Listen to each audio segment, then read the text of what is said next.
Welcome.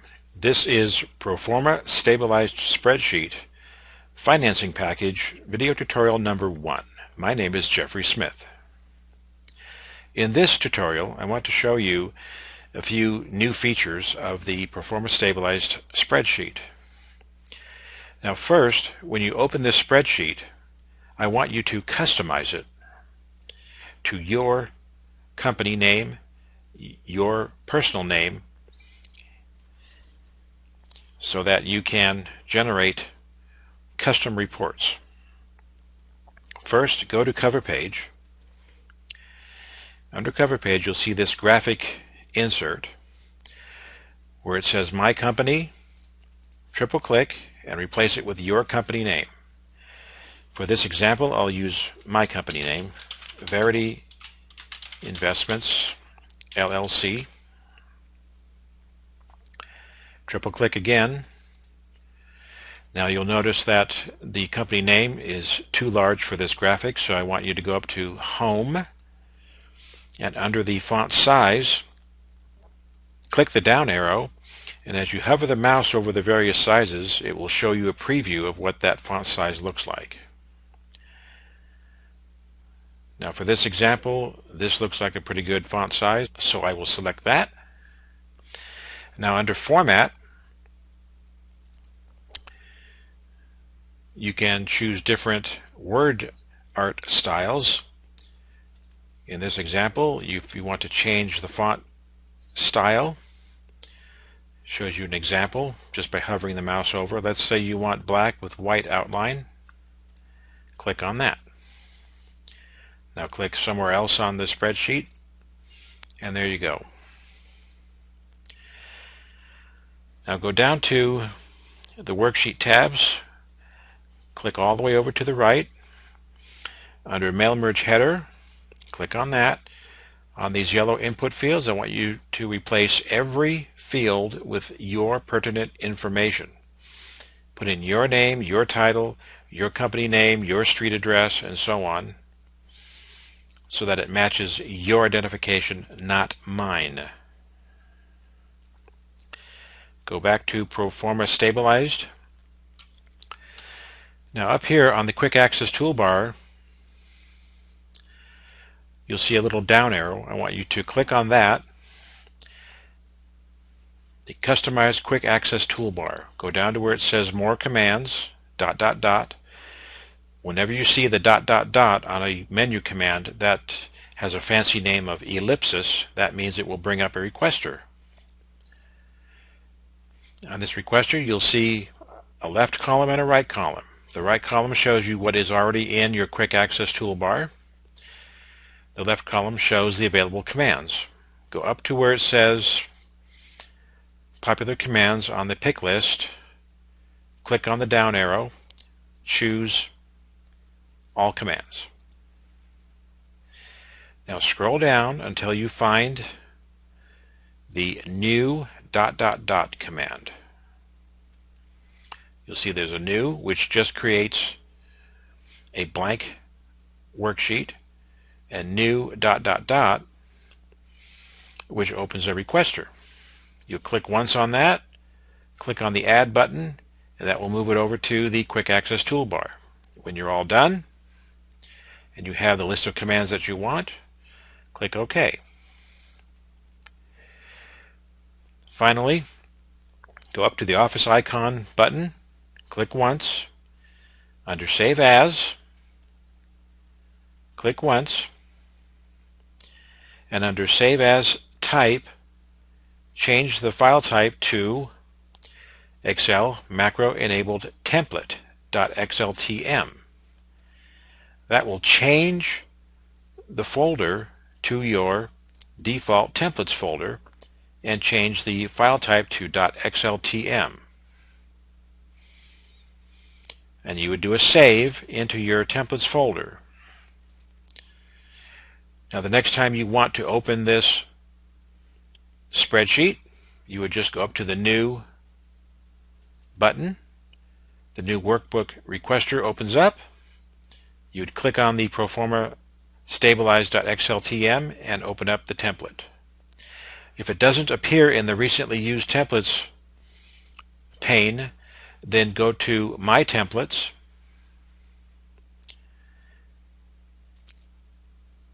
and find the template that you're looking for.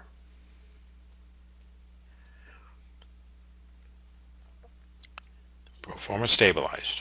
Click on that once and you're good to go.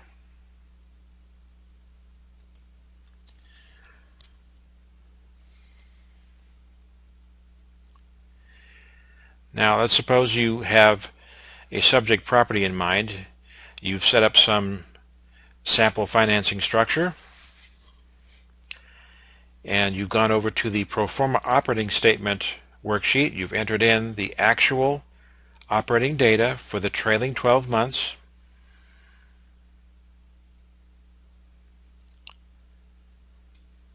You've entered in some more notes about the property. Click on Copy Actual to Summary. That will copy the current operating data over to the actual column of this summary sheet. Now, these are formula references over to the Proforma operating statement. The next thing you do is do a Seek Actual. That converts these input fields into raw numbers. Go over to ProFormaStabilized, and the gross return on equity and the cash flow before tax have been modified to match your net operating income.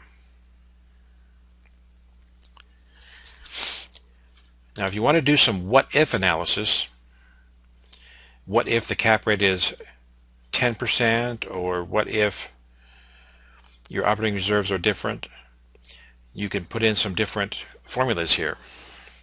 But first, what we want to do is on the cash flow before tax, we want that to be a reflection of the actual net operating income.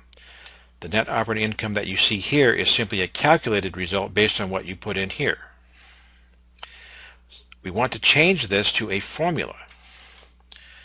Now the cash flow before tax is simply the cash flow margin times the net operating income. You can go over to Proforma Operating Data Summary, click on the actual net operating income, press enter, and now the formula is plugged in. So if you change the financing structure, this cash flow before tax will be a reflection of the net operating income, $86,796 in this example. So let's change the operating reserves to a formula that always calculates a number of $10,000. That is simply 10,000 divided by maximum allowable offer. Let's say the escrow closing cost is $8,000. Okay, change the formula to 8,000 divided by maximum allowable offer. And let's say that your syndication premium fee, you want $25,000 equals 25,000 divided by maximum allowable offer.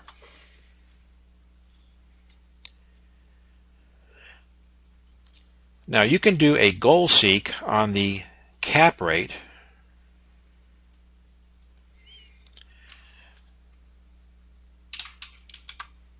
Let's say you want to find a 10% cap rate by changing the gross return on equity.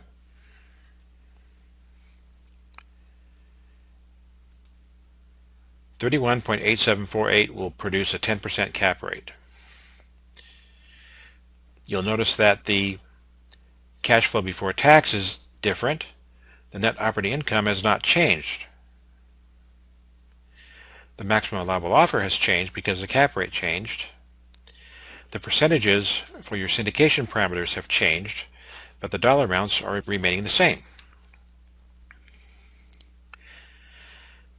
Now there is a formula that you can plug in to the gross return on equity such that you'll always get a particular cap rate.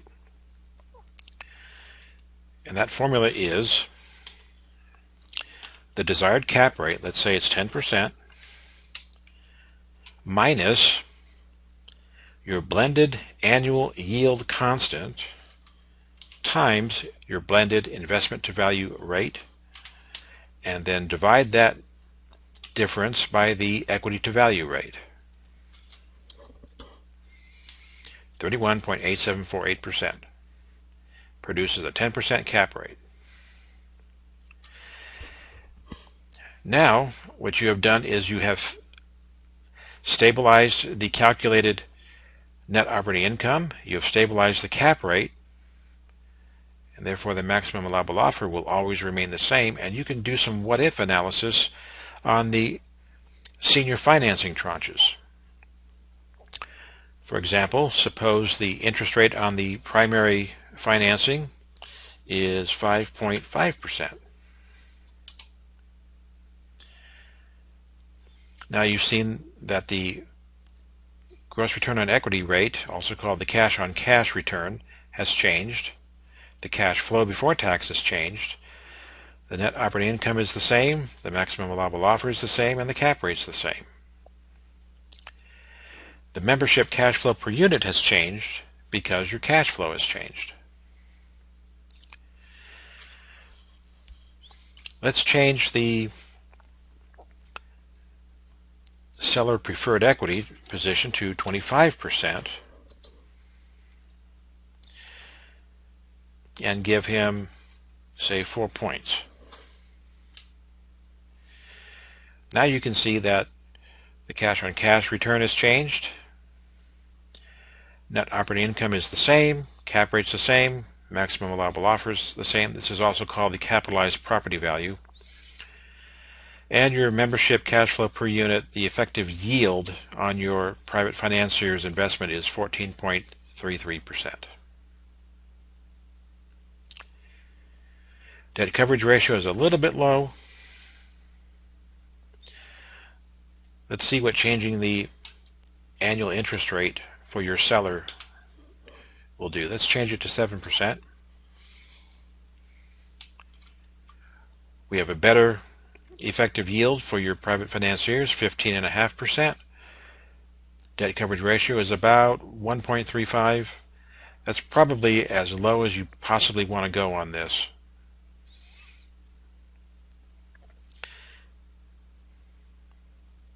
Now that you have finished analyzing this property, you've set up a financing structure that you believe your private lender will accept, go over to Request for Financing.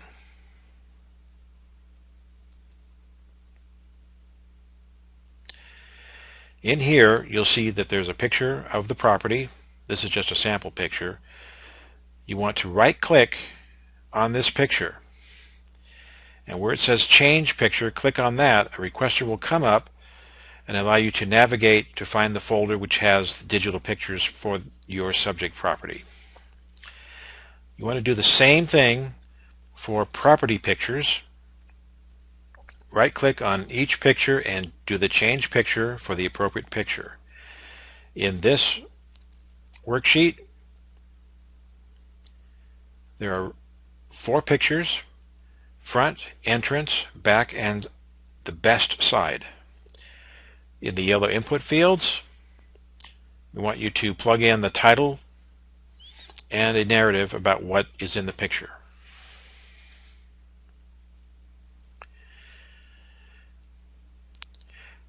You filled in the Proforma current operating statement. Go to the historical operating statement, plug in the appropriate years, and you want the last 3 complete calendar years. Fill in the Proforma operating statement plus any notes. In some properties, there won't be 3 years of reliable operating history. For example, bank-owned properties, they don't provide history. Under the lease schedule, plug in the relevant information about all of the tenants. If it's a commercial business venue, you want the business name or description of what the business is. Are they current? Yes or no? What's the monthly rent? Are they in arrears? How much deposit did they put in, and How much are you charging them for repairs?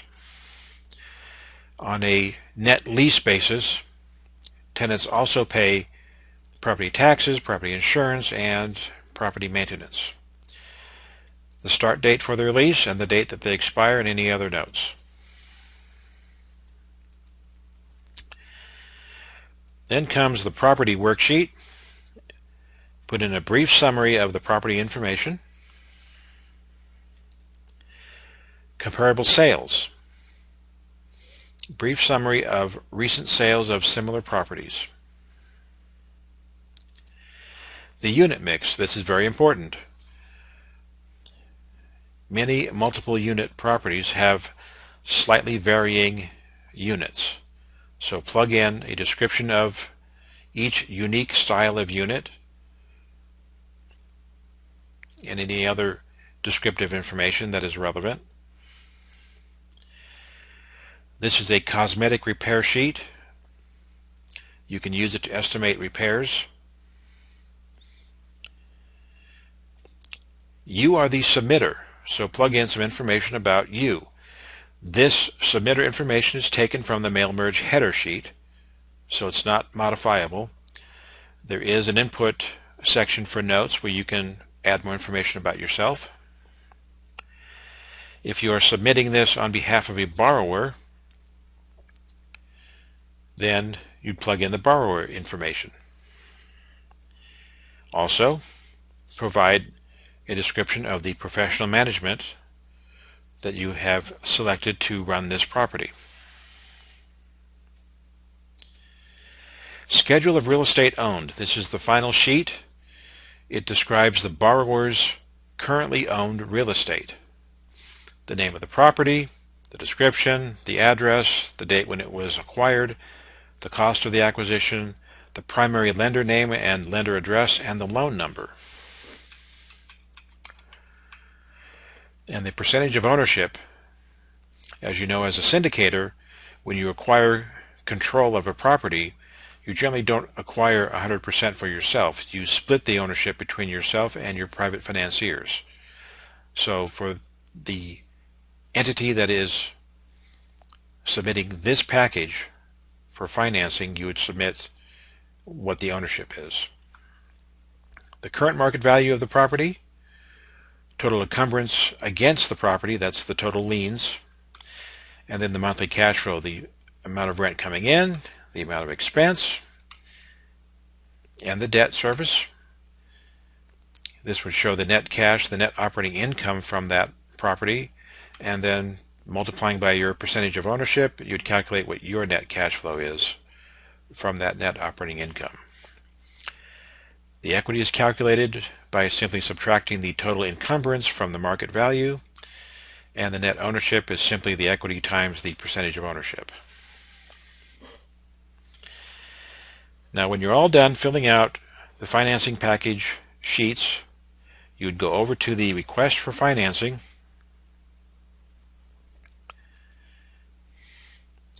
and you would generate the PDF package by clicking the button.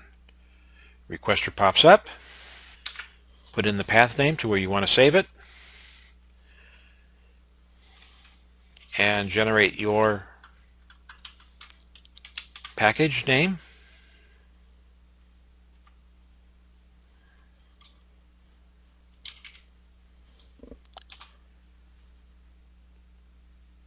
And the worksheets are saved.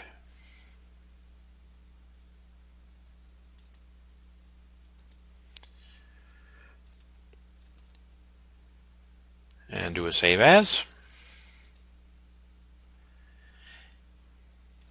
Now you can bring up the financing package and you can see it's all filled in.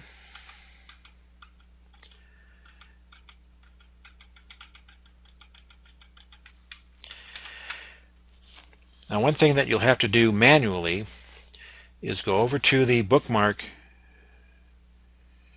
pane and add a bookmark for the first page. Call it cover page. Click on the document. Now select the Insert selection tool. Go to each page one after another and triple click on the title. Now if you mouse click on the right mouse click, add bookmark. The keyboard shortcut is Control B. It adds a bookmark. Press the enter. Go back over to the main pane. Scroll to the next page. Triple click again. Control B adds the bookmark. Scroll to the next page. Control B. Next page. Control B. Next page, historical operating statement. Control B. Lease schedule. Property information. Comparable sales analysis. Unit mix.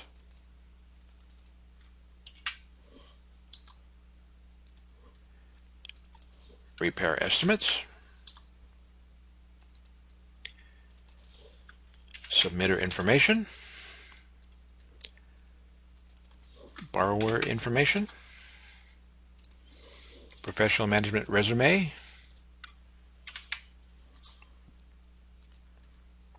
Schedule of real estate owned.